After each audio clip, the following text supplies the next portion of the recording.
Liris Chica, Donnie, nagsalita na?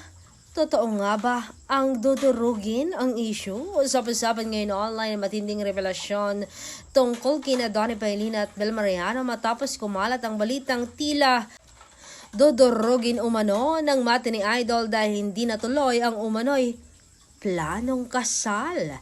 Pero sa gitna ng lumalalang intriga, hindi na nanahimik si Donnie at dalatsahan ng umalma sa mga kumakalat na kwento sa social media. Marami ang nagulat sa bilis ng pagkalat ng issue, lalo't maraming netizen ang agad naniwala kahit wala pang kompletong detalye.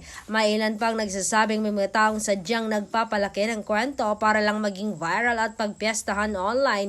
Kaya naman lalong naging usap-usapan ang pangalan ni Donnie Pangilinan at Bel Mariano sa iba't ibang social media platforms.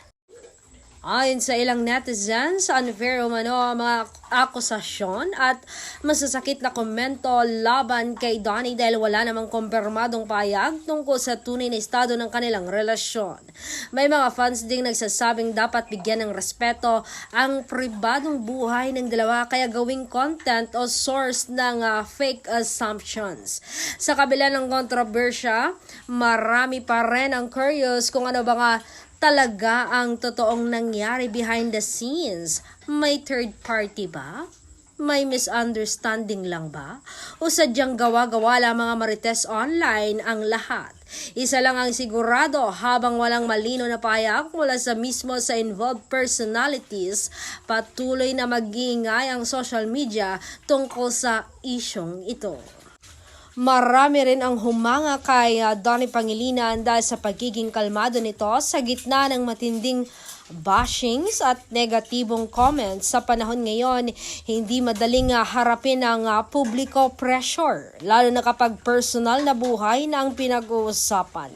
Kaya naman, hati ngayon ang opinyon ng netizens. May kampe kay Bel, may kampe kay Donnie at meron ding naniniwalang dapat nang tigilan ang pagpapakalat ng hindi kumpirmadong impormasyon. Ikaw, anong masasabi mo sa issue na ito? Totoo bang may mas malalim pang dahilan sa likod na hindi natuloy na kasal?